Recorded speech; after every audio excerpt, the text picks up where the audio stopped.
والصلاة والسلام على رسول الكريم. أعوذ بالله من الشيطان الرجيم. بسم الله الرحمن الرحيم.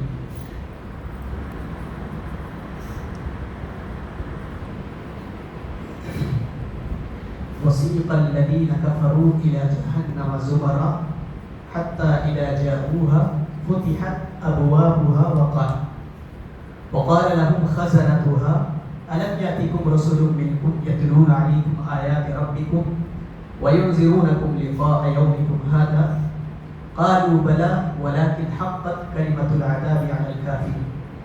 یہ آیت کریمہ سورۃ الزمر کے اندر آج کے تراویح کے حصے میں گزری. کیا ہے یہ زمر؟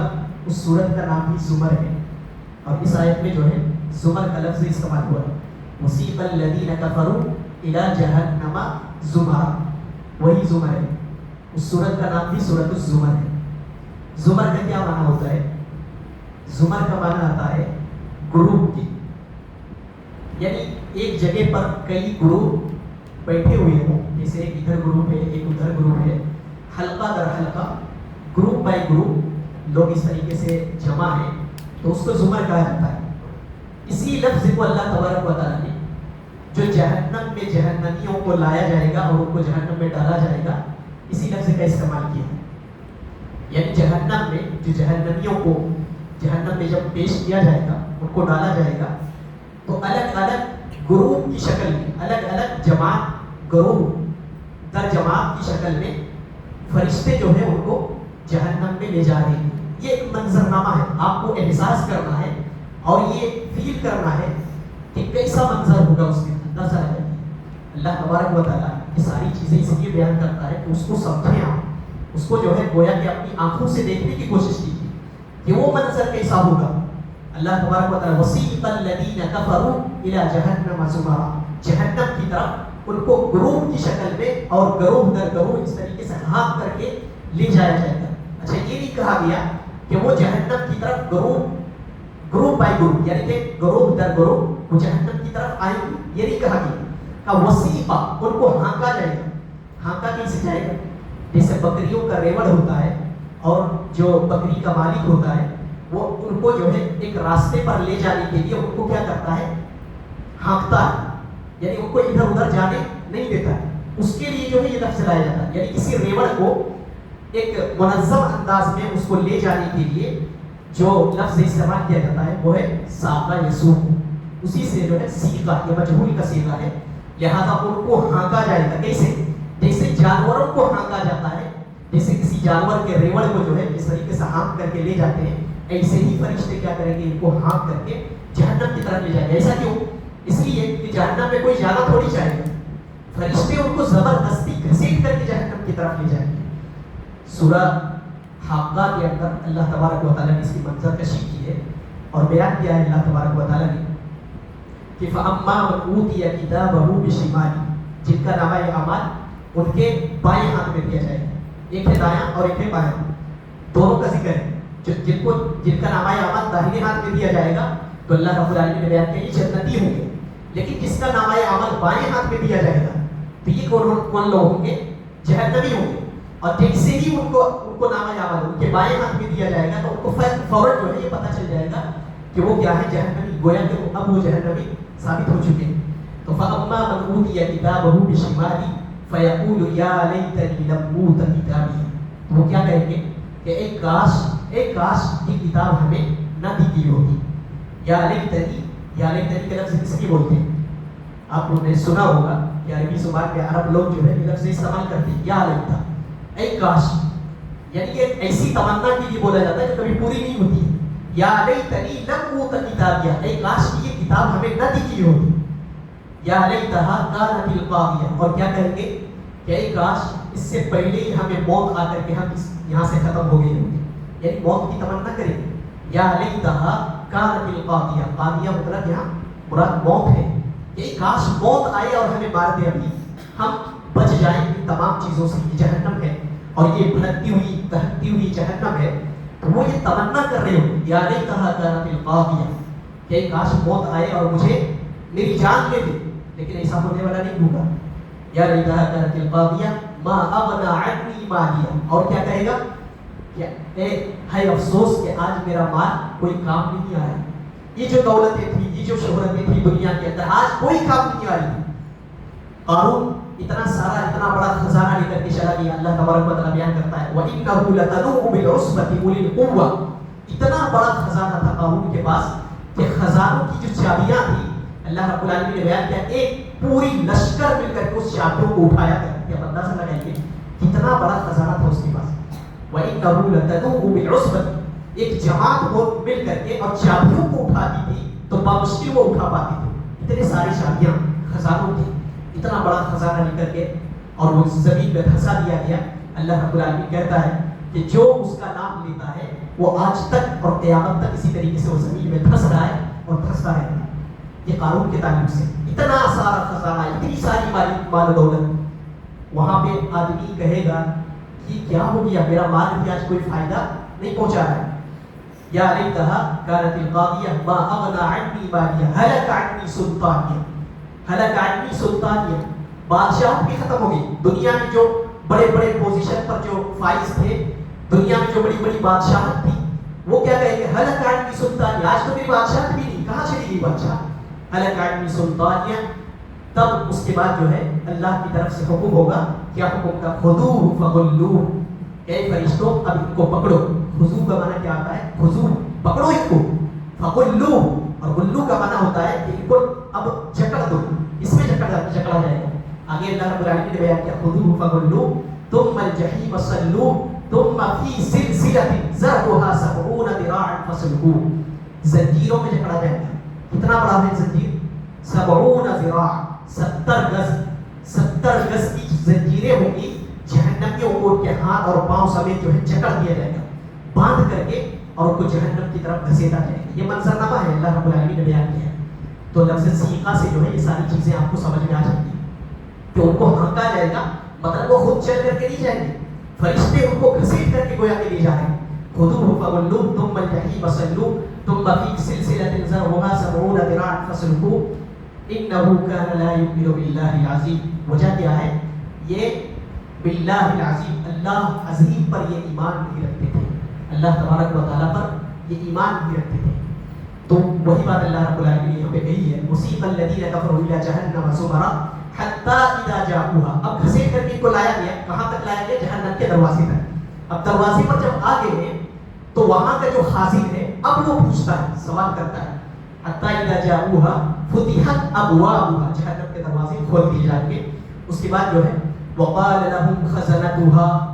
وہاں کا خازن جو ہے وہ سوال کرے گا. کیا کہے گا؟ قَالَ لَهُمْ خَزَنَتُهَا أَلَمْ يَأْتِكُمْ رُسُلٌ مِّنكُمْ. کیا تمہارے پاس رسول نہیں آئے تھے؟ کیا تمہیں سمجھانے اور بتانے والے تمہارے پاس نہیں آئے تھے؟ أَلَمْ يَأْتِكُمْ رُسُلٌ مِّنكُمْ يَتْلُونَ عَلَيْكُمْ آيَاتِ رَبِّكُمْ. کہ تمہارے رب کی آیتیں تمہیں تلاوت کر کے سناتے، تمہیں بتاتے. کیا نہیں آئے تھے رسول؟ تو وہ کہیں گے بَلَا قَدْ جَاءَنَا. کیا کہیں گے؟ ہائے افسوس کہ ہمارے پاس آئے تھے، لیکن کیا کیا؟ ہم نے ہی جو ہے ان کو جھٹلایا تھا، ہم نے ہی ان کی تکذیب کی تھی، اور ہم نے ہی جو ہے ان کو کوئی توجہ نہیں دیا. لہذا ساری غلطیاں کیا ہیں؟ ہماری ہی تھی. بلا قد جاءنا، بلکہ رسول ہمارے پاس آئے تھے. ولكن حقت كلمة العذاب على الكافرين. لیکن اللہ تبارک و تعالیٰ کا عذاب کا وعدہ جو ہے وہ ہمارے اوپر ثابت ہو چکا ہے. تو اب ان سے کیا کہا جائے گا؟ قیل ادخلوا ابواب النار. ان سے کہا جائے گا کہ اب جہنم میں داخل ہو جاؤ. لہذا اب جہنمیوں کو جب جہنم کے گیٹ تک لایا جائے گا تو اب ان سے کہے گا یہ جو خازن ہے یہ مالک ہے. لہذا داروغہ جہنم. اللہ کے نبی صلی اللہ علیہ وسلم فرماتے ہیں شب معراج کو جب معراج میں گئے تھے تو ان سے ملاقات ہوئی تھی. ان سے خازن النار یعنی کہ داروغہ جہنم مالک سے. اللہ کے نبی صلی اللہ علیہ وسلم کہتے ہیں کہ میں نے ان سے ملاقات کی اور ان کو سلام کیا، اور سلام کا جواب یعنی کہ سلام علیک سلیک یعنی کہ سلام جس طریقے سے کہتے ہیں، پھر انہوں نے جو ہے سلام کا جواب دیا اور بہت ساری بات چیت ہوئی اللہ کے نبی صلی اللہ علیہ وسلم کے ساتھ. تو اللہ کے نبی صلی اللہ علیہ وسلم کہتے ہیں کہ میں نے کتنی دیر تک جو ہے ان سے کلام کیا، ان سے گفتگو کی. لہٰذا پورے گفتگو کے درمیان اللہ کے نبی صلی اللہ علیہ وسلم کہتے ہیں کہ ایک مرتبہ بھی ایسا نہیں ہوا کہ وہ ہنسے یا ہنسنے جیسا ان کا چہرہ ہوا.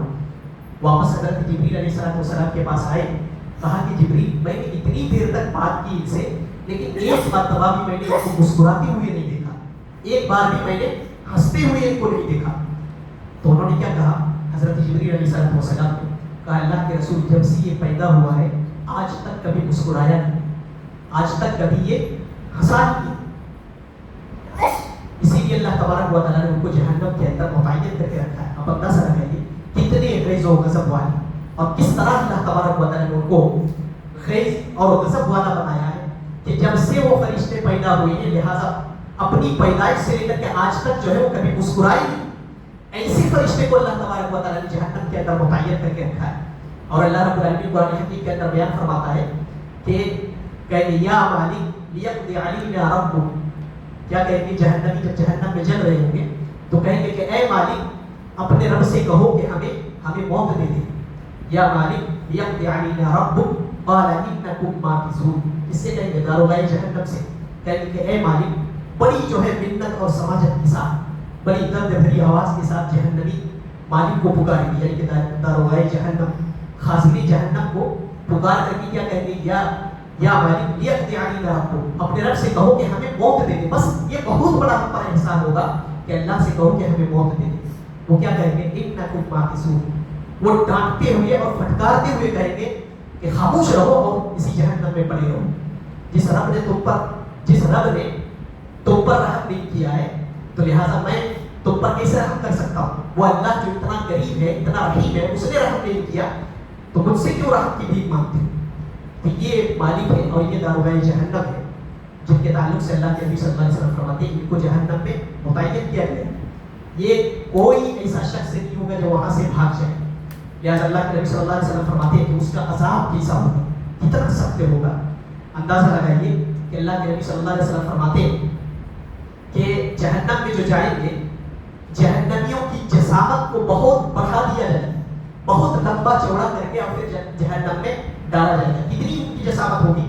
آپ کو کیا لگتا ہے کہ یہ ایسے چھوٹے چھوٹے ایسے انسان جہنم میں ڈالے جائیں گے؟ نہیں، بہت بڑی بڑی ان کی جسامت ہوگی، اور احادیث میں اس کی سائز بتلائی گئی ہے کتنے بڑے ہوتے ہو۔ بعض احادیث کے اندر آتا ہے اللہ کے نبی صلی اللہ علیہ وسلم نے فرمایا کہ ذرسہ، کہ اس کا جو دانت ہے ایک دانت کس کے برابر ہوگا؟ احد پہاڑ کے برابر۔ آپ اگر سعودی گئے ہیں تو وہاں پہ آپ نے دیکھا ہوگا کہ ایک پہاڑ ہے احد، کتنا بڑا ہے۔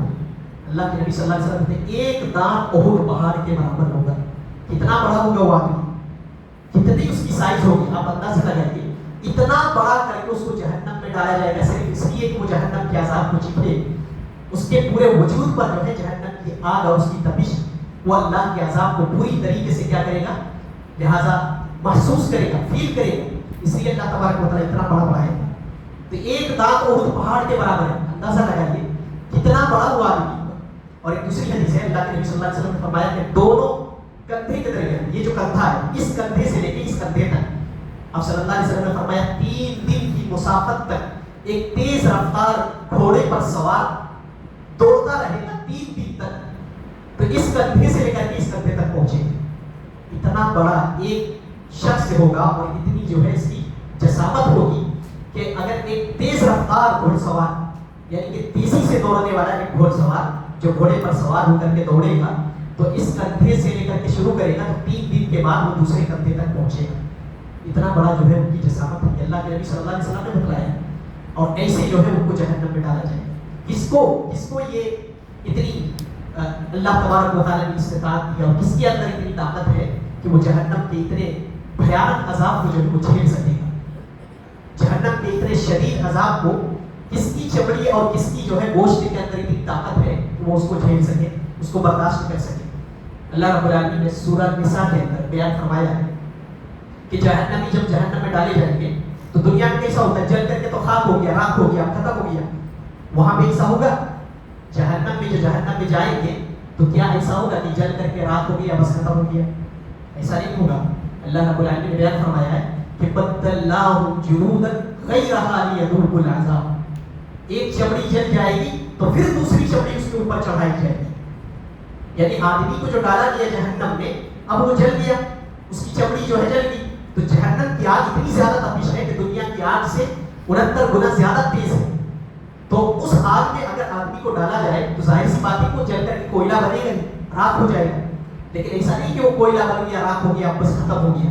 اللہ رب العالمین کا بدلناہم جلودا غیرہا لیذوقوا العذاب، جب ایک چمڑی جل جائے گی پھر اس کے بعد ایک نئی چمڑی چڑھائی جائے گی، پھر وہ جل جائے گی، پھر اس کے اوپر چڑھایا جائے گا. یہ اللہ رب العالمین نے قرآن حکیم کے اندر بیان کیا. اندازہ لگائیے کہ جہنم میں جو جائے گا وہاں کی جو گرمی ہے، وہاں کی جو آگ ہے، وہ برابر اس کو جو ہے فیل کرتا رہے گا، برابر اس کو محسوس کرتا رہے گا. اور چمڑی کا لفظ کیوں استعمال کیا گیا ہے؟ لہٰذا اس پر جو ہے محققین نے بتلایا ہے کہ اصل جو پین ہوتا ہے، یعنی کہ آدمی کو جو لگتا ہے، وہ اس کے جلد یعنی کہ چمڑی کے اندر ہوتا ہے. اگر اندر چمڑی کو اتار دیا جائے اور اس کے اندر اگر اس کو چوٹ پہنچایا جائے یا تکلیف پہنچایا جائے تو اتنی تکلیف نہیں ہوتی ہے جتنا اس کے جلد میں. تو اللہ رب العالمین نے یہ چیز جو ہے اس کے جلد کے اندر ودیعت کر دی ہے کہ ساری تکلیف اور یہ پین جو فیل ہوتی ہے وہ اس کے چمڑی کے اندر، اس کے جلد کے اندر. لہٰذا اس پر جب کوئی چوٹ پہنچاتا ہے یا کسی طریقے کی کوئی چیز لگتی ہے تو اس کا اثر جو ہے دماغ تک پہنچتا ہے. اور یہ بذات خود جو ہے محققین کہتے ہیں، جو ریسرچر ہے وہ خود بتلاتے ہیں کہ اصل جو تکلیف ہے، اصل جو پین ہے وہ انسان کے اس کے جلد میں، لہٰذا اسکن کے اندر ہوتا ہے. اگر یہ اتار دیا جائے تو اس کے اندر والا حصہ اتنا محسوس نہیں کرتا ہے تکلیف کو، درد کو. اس لیے اللہ رب العالمین نے جلد کا استعمال کیا، اسکن، یعنی کہ اس کی ایک بار یہ جلد جل جائے گی تو اس کے اوپر پھر سے نئی چمڑا چڑھایا جائے گا. ایسا اس لیے کہ یہی جو ہے اس کو محسوس کرتی ہے حقیقت میں. تو اللہ تبارک و تعالیٰ کہتا ہے کہ جہنم کے عذاب جو ہے ایک سیکنڈ کے لیے بھی کوئی راحت نہیں پا سکے گا، بلکہ مسلسل کنٹینیو جو ہے وہ اسی طریقے سے آگ میں چلتا رہے گا. اور جیسے پہلی مرتبہ اس کو تکلیف ہوئی تھی ویسے ہی کیا ہے وہ مسلسل جہنم کی آگ کو اسی طریقے سے وہ جھیلتا رہے گا. تو یہ جہنم ہے، یہ ساری چیزیں اس لیے بتلائی جاتی ہے کہ آپ اس سے بچنے کی کوشش کیجیے. اللہ کے نبی صلی اللہ علیہ وسلم کی ایک اور حدیث ہے، حضرت انس بن مالک رضی اللہ تعالیٰ عنہ راوی حدیث ہے، کہتے ہیں کہ جہنم یہ پتہ کرنا ہے کہ کتنا بڑا ہے. اگر یہ اندازہ لگانا ہو کہ جہنم کی سائز کیا ہے تو اللہ کے نبی صلی اللہ علیہ وسلم کی ایک حدیث ہے، کہتے ہیں کہ یؤتی بجہنم، اور قرآن حکیم کے اندر بھی ہے کہ جیء یومئذ بجہنم، کہ قیامت کے دن جہنم کو گھسیٹ کر کے لایا جائے گا. اس کی شکل کیا ہوگی؟ اللہ کے نبی صلی اللہ علیہ وسلم فرماتے ہیں لہا 70,000 زمام، اس کے 70,000 لگام ہوں گی. کس کے؟ جہنم کے. پتہ چلا وہ ایک جیتی جاگتی جو ہے وہ جہنم ہے اور ادھر ادھر اس کو جو ہے لے کر کے جایا بھی جا سکتا ہے. جہنم ایسی جگہ ہے کہ اس کو منتقل بھی کیا جا سکتا ہے، اور وہ ایسی ہے کہ وہ اپنے اندر جو وہ کلام بھی کرتی ہے. بہت ساری جگہوں پر اللہ رب العالمین نے بیان کیا ہے کہ جہنم سے اللہ تبارک و تعالیٰ بات کرے گا. جہنم بات کیسے کرے گی؟ پتہ ہی چلا کہ جیتی جاگتی جو ہے اسی اللہ رب العالمین نے مخلوق بنایا ہے جو جہنم ہے. تو اس جہنم کو گھسیٹ کر کے قیامت کے دن لایا جائے گا اور 70,000 اس کے لگام ہوں گے، اور ہر لگام پر اللہ کے نبی صلی اللہ علیہ وسلم فرماتے ہیں 70,000 فرشتے ہوں گے. کتنے ہوں گے؟ 70,000 لگام ہے اور ہر لگام پر 70,000 فرشتے ہوں گے. اور ایک فرشتے کی طاقت اللہ کے نبی صلی اللہ علیہ وسلم بیان کرتے ہیں کہ اگر وہ دنیا کے اندر ایک لات مار دے تو دنیا جو ہے اس طریقے سے ریزہ ہو کر کے، ٹکڑے ہو کر کے پورے ہوا میں تحلیل ہو جائے گی، اور یہ یعنی کہ جو اسپیس ہے اس کے اندر پوری منتقل ہو جائے گی. اتنی طاقت ہے ایک فرشتے کے اندر کہ دنیا میں اگر وہ صرف لات مار دے تو دنیا پوری کی پوری کیا ہو جائے گی؟ تباہ ہو جائے گی.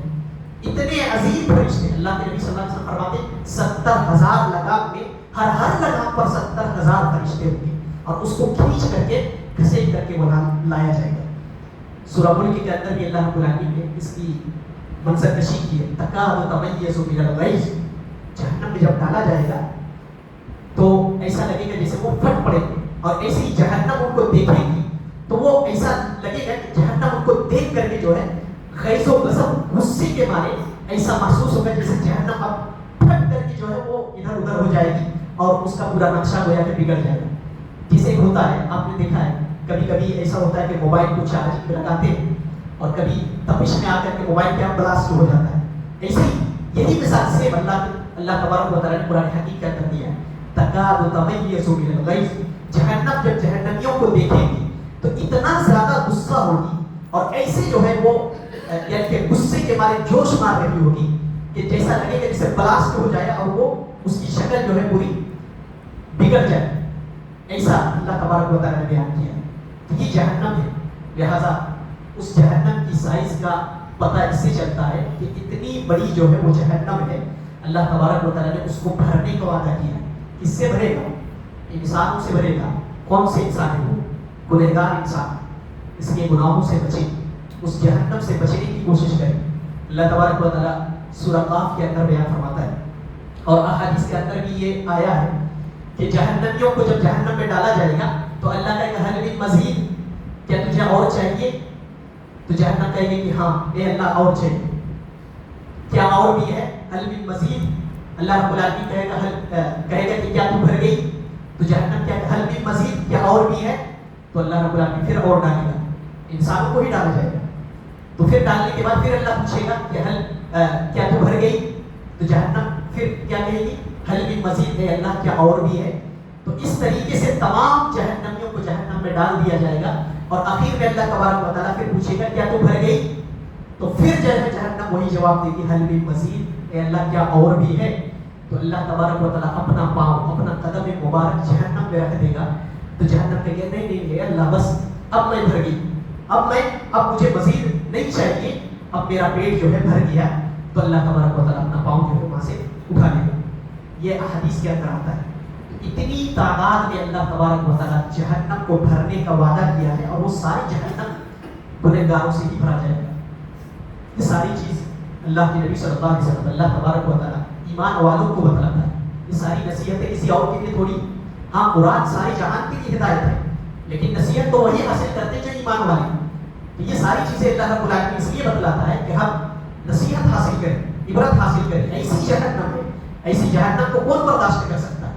کس کی چوڑی اور کس کے جلد میں اتنی طاقت ہے, کس کے اندر اتنی اسٹیمنا ہے کہ وہ جہنم کی آگ کو برداشت کر سکے؟ ایسی جہنم. لہٰذا اس سے جو ہے بچنے کی فکر ہونی چاہیے. اور وہاں ایسا بھی نہیں ہوگا کہ کسی کو جہنم میں آپ اپنے بدلے اپنے بیٹے کو دے دیجیے, اپنے باپ جو ہے اپنے بیٹے کو دے دے, بیٹا اپنی ماں کو دے دے, یا ماں اپنے بیٹے کو دے دے, اور وہ جہنم سے بچ جائے. ایسا نہیں ہوگا. اللہ رب العالمین نے بذات خود قرآن حکیم کے اندر بیان کیا ہے کہ لِكُلِّ امْرِئٍ مِّنْهُمْ يَوْمَئِذٍ شَأْنٌ يُغْنِيهِ. اس دن ہر ایک کا اپنا اپنا معاملہ ہوگا. ہر کوئی اپنے نفس کے تعلق سے اپنی فکر میں پڑا ہوگا. بیٹا کیا ہو رہا ہے کچھ نہیں. اتنے بھیانک حالت اور عالم ہوگا. اللہ تبارک و تعالیٰ نے بیان کیا ہے یا ایھا الناس اتقوا ربکم واخشوا یوما لا یجزی والد عن ولد. اس دن سے ڈرو جس دن والد اپنے بیٹے کا کام نہیں آئے گا, ایک باپ جو ہے اپنے بچے کا کام نہیں آئے گا. اور مزید اللہ رب العالمین نے دوسرے مقام پر بیان فرمایا یا ایھا الناس اتقوا ربکم ان زلزلۃ الساعۃ شیء عظیم یوم ترونها تذهل كل مرضعۃ عما ارضعت. ہر دودھ پلانے والی عورت اپنے بچے سے غافل ہو جائے. کیا مطلب ہے؟ یہ اللہ رب العالمین نے احساس دلانے کے لیے بیان کیا. حالانکہ وہاں تو کوئی دودھ پینے والا کوئی بچہ تو ہوگا نہیں, لیکن اللہ رب العالمین یہ احساس دلا رہا ہے کہ تذهل كل مرضعۃ عما ارضعت. مرضعہ کہتے ہیں دودھ پلانے والی عورت, یعنی ایک دودھ پلانے والی عورت, ایک ماں جو ہوتی ہے اپنے بچے سے بہت زیادہ محبت کرتی ہے. وہ خود مر جائے لیکن اس بچے کی پھر بھی جو ہے وہ کیئر کرتی رہتی ہے, اس کی تحفظ کا خیال وہ کرتی رہتی ہے. لیکن اللہ کا ہے کہ وہ دن اتنا بھیانک ہوگا اور اتنا شدید ہوگا کہ اس ماں کو بھی اپنے بچے سے کیا ہے کوئی خبر نہیں ہے, کوئی اس کو توجہ نہیں ہے کہ میرا بچہ کیا ہو رہا ہے. ایسا بھیانک اور ایسا جو ہے خوفناک دن جس دن ہر ایک کو صرف اپنی فکر ہوگی. تذهل كل مرضعۃ عما ارضعت وتضع كل ذات حمل حملها. اور حمل والی عورت کا حمل ضائع ہو جائے. خوف اور ڈر کے وقت کیا ہوتا ہے, حمل جو ہے ضائع ہو جاتا ہے. یہ دنیا میں بھی ہوتا ہے ایسا. وتضع كل ذات حمل حملها وترى الناس سكارى وما هم بسكارى. اللہ کہتا ہے لوگوں کو دیکھو گے کہ وہ پاگل جیسے کوئی شراب پی کر کے, اور جیسے ڈیل ڈول ہوتا ہے ادھر ادھر, نہ ہوش ہے نہ خواش ہے. اللہ تبارک و تعالیٰ ترنا سے سکار, تم ایسے ہی لوگوں کو دیکھو مدہوش, جیسے آدمی شراب پی لیتا ہے پھر نشے میں ایسا ہو جاتا ہے کہ آپ اس کو کچھ نہیں خیال, دنیا کا پتہ کچھ پتہ ہے, نہ ہوش ہے نہ حواس ہے. تو اللہ رب العالمین کا وترنا سے سکار, تم لوگوں کو مدہوش دیکھو گے. وما هم بسکار, لیکن وہ حقیقت میں مدہوش نہیں ہوگی.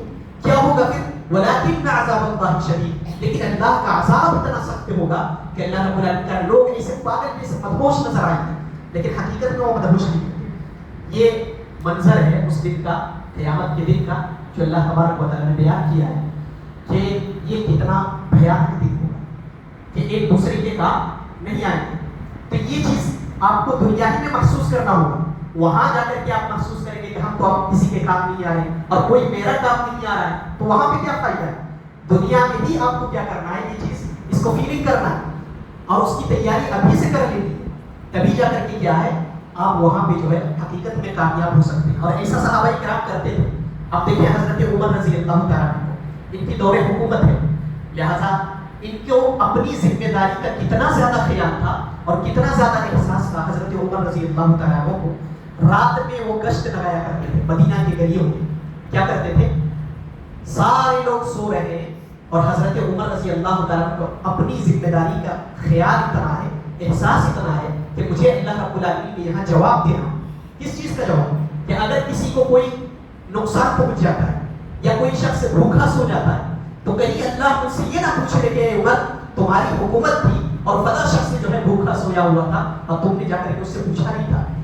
یہ اس ڈر سے اور اس خوف سے جو ہے حضرت عمر رضی اللہ تعالیٰ رات کو سوتے نہیں تھے. وہ گشت لگایا کرتے تھے گلیوں میں جو ہے گھوما کرتے تھے.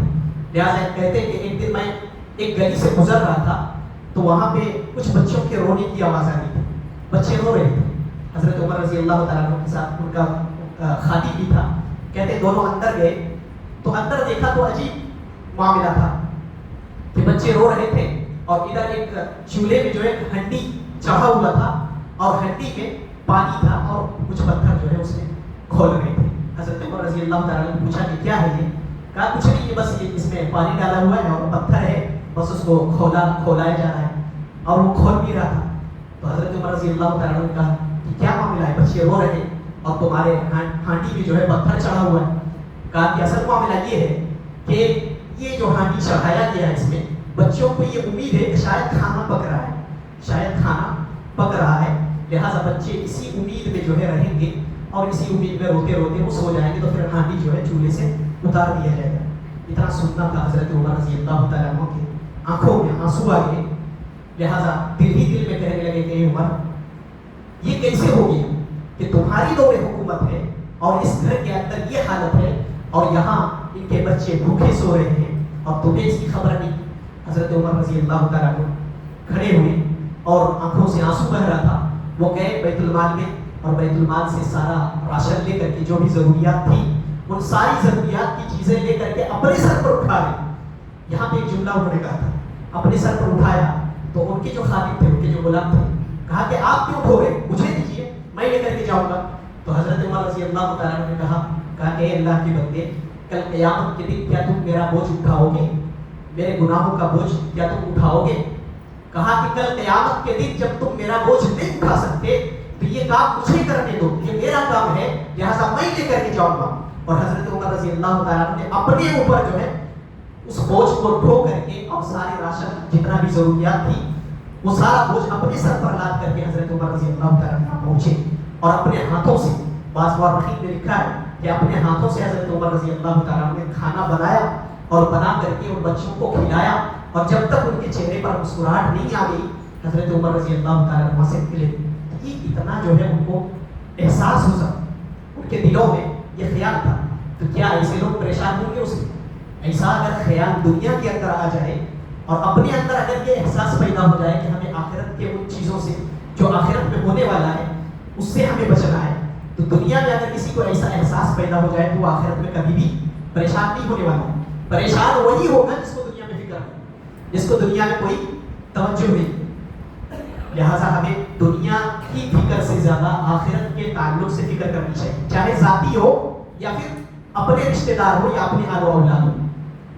آپ کے والدین ہیں تو ایسا نہیں ہونا چاہیے کہ صرف آپ دنیا کی حد تک جو ہے ان کے لیے انتظامات کریں, ان کے لیے تحفظات فراہم کریں یا ان کے لیے جتنی بھی سہولیات ہیں وہ دنیا کی حد تک آپ فراہم کریں, بلکہ آخرت کے تعلق سے زیادہ ہونی چاہیے. آپ یہ فکر کریں کہ آخرت بھی کامیاب ہو جائے. آپ کے بچے ہیں تو یہ فکر کیجیے کہ آخرت بھی کامیاب ہو.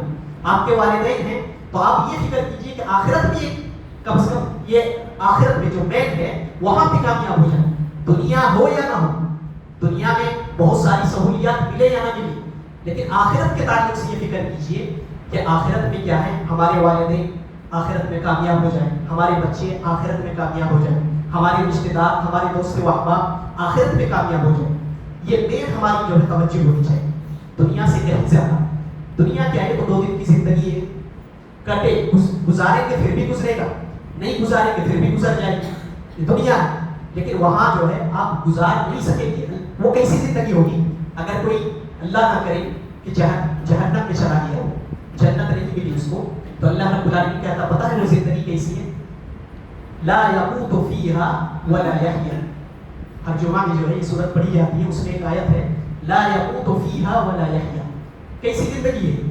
اللہ رب العالمین کہا نہ تو وہاں مریں گے اور نہ ہی جئیں گے، نہ تو موت ہے اور نہ ہی زندگی، تو پھر یہ کون سی زندگی ہے بیچ میں؟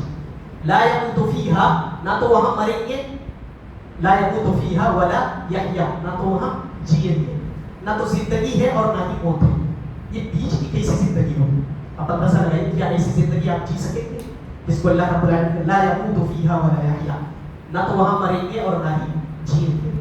تو اس کی جو ہے ہمیں فکر ہونی چاہیے، یہاں تک کہ انبیاء علیہ السلام جو ہوں گے ان کو بھی اپنی ذات کے تعلق سے فکر ہوگی، کیا کہیں گے وہ؟ نفسی نفسی، آج مجھے اپنی فکر ہے۔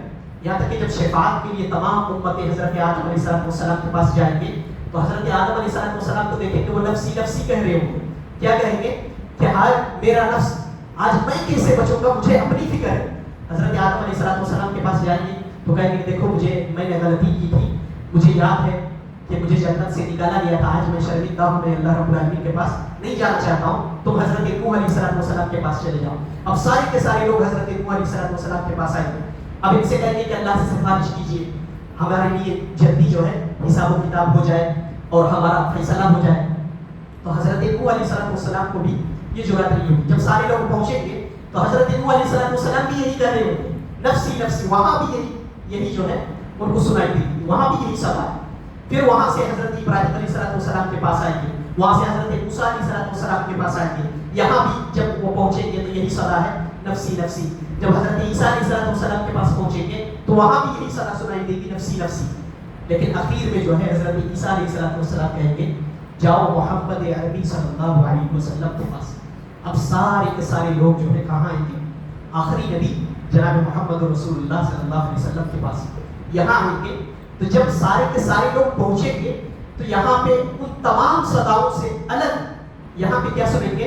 اللہم امتی امتی، اللہ کے نبی صلی اللہ علیہ وسلم یہ صدا لگا رہے ہیں۔ جس وقت تمام انبیاء علیہ السلام کو اپنی فکر ہوگی، اس وقت ہمارے نبی صلی اللہ علیہ وسلم کو ہماری فکر ہوگی، اور اللہ کے نبی کہیں گے اللہم امتی امتی۔ سارے لوگ حیران کہ جتنے بھی انبیاء علیہ السلام کے پاس گئے سب کو اپنی فکر دی اور نفسی نفسی کا ہم نے سلام نے سنا، لیکن یہ کیا ہے؟ یہ تو اللہم امتی امتی کہہ رہا ہے۔ لہٰذا اللہ کے نبی صلی اللہ علیہ وسلم سے پوچھیں گے کیا ہوا، پھر اللہ کے نبی صلی اللہ علیہ وسلم کی پریشانیوں کو سنیں گے اور سفارش کے لیے اللہ کے نبی صلی اللہ علیہ وسلم کہیں گے ٹھیک ہے میں سفارش کرتا ہوں۔ اب جو ہے اللہ کے نبی صلی اللہ علیہ وسلم سجدے میں گر جائیں گے اور اللہ کے نبی صلی اللہ علیہ وسلم کہتے ہیں کہ کب تک میں سجدے میں پڑا رہوں گا اور اتنی تعریفیں اللہ رب العالمین کی کروں گا جو دنیا میں کبھی نہیں کیا۔ وہاں پہ سکھایا جائے گا آپ کو تعریف کے کلمات۔ اللہ کے نبی صلی اللہ علیہ وسلم کہتے ہیں پتہ نہیں مجھے کہ کب تک میں سجدے میں پڑا رہوں گا۔ پھر اللہ رب العالمین کہتا ہے ارفع رأسک یا محمد، اے محمد اپنا سر اٹھاؤ اور سفارش کرو، تمہاری سفارش قبول کی جائے گی۔ تو اللہ کے نبی صلی اللہ علیہ وسلم کہتے ہیں کہ میں اپنا سر اٹھاؤں گا اور اللہ رب العالمین سے کہوں گا اے اللہ میری امت، اور اسی طریقے سے جو ہے ان کے لیے سفارش کروں گا کہ جلدی آسان حساب و کتاب ہو اور آپ صلی اللہ علیہ وسلم کی امت جو ہے آسانی کے ساتھ جنت میں داخل ہو سکے۔ بہت طرح کی جو ہے شفاعت کبریٰ ہے، اسی طریقے سے شفاعت ان لوگوں کے لیے ہے جن کی نیکیاں اور برائیاں برابر ہو جائیں گی۔ اب بیچ میں اٹکے ہوئے کہاں جائیں گے وہ؟ اصحاب الاعراف۔ قرآن میں اللہ رب العالمین نے اصحاب الاعراف کا تذکرہ کیا۔ کچھ لوگ ایسے ہوں گے نیکیاں بھی برابر ہیں برائیاں بھی برابر ہیں، اب نہ تو وہ جہنم میں جا رہے ہیں نہ تو جنت میں جا رہے ہیں، بیچ میں اٹکے ہوئے، تو اللہ کے نبی صلی اللہ علیہ وسلم ان کے لیے بھی سفارش کریں گے۔ اب سفارش کے بعد جو ہے ان کو جنت میں بھیجا جائے گا۔ ایسے بہت سارے ایسے لوگ ہوں گے جو بڑے بڑے گناہ کیے ہوں گے، کبیرہ گناہ، لہٰذا اس کی وجہ سے جو ہے وہ لوگ اب جہنم میں جا رہے ہوں گے، تو اللہ کے نبی صلی اللہ علیہ وسلم ان کے لیے بھی سفارش کریں گے اور ان کی آپ صلی اللہ علیہ وسلم کی سفارش سے وہ جنت میں داخل ہوں گے۔ اللہ تعالیٰ سے دعا کریں کہ اگر کہیں ایسا ہو کہ ہم بھی اللہ تبارک و تعالیٰ کے غیظ و غضب کے شکار ہو جائیں اور کہیں اللہ تبارک و تعالیٰ اس گروہ میں ہمارا شامل کر لے، تو اللہ سے دعا کریں کہ اللہ کے نبی صلی اللہ علیہ وسلم کی شفاعت ہمیں نصیب ہو اور نبی پاک صلی اللہ علیہ وسلم کی شفاعت سے ہم جنت میں داخل ہو سکیں. تو یہ ساری چیزیں ہیں جو جہنم کے تعلق سے میں نے بیان کیا. اسی آیت کے حوالے سے جو میں نے شروع میں بیان کیا تھا بہت ساری باتیں جو ہے اس تعلق سے ہوئی. ایک تابعی تھے, غالباً ان کا نام مجھے یاد نہیں آ رہا ہے, یہ میں احساس کے لیے بتا رہا ہوں. یہ جو تابعی تھے کہتے حضرت عبداللہ ابن مسعود رضی اللہ تعالیٰ عنہ کے ساتھ ایک مرتبہ جا رہے تھے, لہذا جاتے ہوئے راستے میں ایک لوہار تھا. لوہار مطلب جو لوہے کو پگھلا کر کے اور کچھ بناتے ہیں, لوہے وغیرہ کو پگھلا کر کے اور اس کو سرخ کر کر اس پہ یعنی کہ جو بھی بنایا جاتا ہے تو اس کو پگھلا کر کے ہی بنایا جاتا ہے. تو کہتے ہیں کہ اس کے پاس سے جب گزر رہے تھے اور اس لوہار کو دیکھا کہ وہ ایک لوہا پگھلا کر کے اور اس سے کچھ بنانے جا رہا تھا, بالکل سرخ ہو چکا تھا, بالکل لال دکھ رہا تھا. تو وہ تابعی حضرت عبداللہ ابن مسعود رضی اللہ تعالیٰ عنہ اسے دیکھ کر کے زاروں قطار رونے لگے. کیوں رونے لگے؟ اس احساس سے کہ کوئی آدمی اس آگ کے انگارے کو, یہ جو جل رہا ہے, لہذا اس تپش کو اپنے ہاتھ میں پکڑ نہیں سکتا ہے, جہنم کی آگ کو وہ کیسے برداشت کر سکتا ہے. تو لہٰذا یہ احساس تھا صحابہ کرام کے اندر اور تابعین کے اندر, ہمارے اسلاف کے اندر, وہ اس کو محسوس کرتے تھے.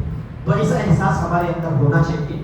لہٰذا تبھی جو ہے ہم جہنم سے بچنے کی کوشش کریں گے اور آخرت کے لیے جو ہے دنیا سے کہیں زیادہ ہم اپنی آخرت کی فکر کریں گے. آخر میں اللہ تبارک و تعالیٰ سے دعا گو کہ اللہ رب العالمین ہمیں ایسے بھیانک اور ایسے خطرناک جہنم سے اللہ رب العالمین ہم سب کو نجات دے, ہم سب کو بچائے اور اس سے بچنے کے لیے ہم دعا کریں. اللہ رب العالمین ہمیں اس کی بھی توفیق عطا فرمائے اور ہم سب کو یہاں جتنے بھی موجود ہیں, جتنے بھی بھائی بزرگ, ماں اور بہنیں اور اس کے علاوہ دنیا جہاں کے تمام مسلمانوں کو اللہ تبارک و تعالیٰ جہنم سے نجات دے کر کے جنت الفردوس میں ہمارا ٹھکانہ بنائے, ہمارا مقام بنائے. اسی طریقے سے عالم برزخ کے جو عذاب ہے اللہ رب العالمین ان سب سے بھی ہمیں محفوظ رکھے اور ہمیں جنت الفردوس میں اعلیٰ مقام عطا فرمائے.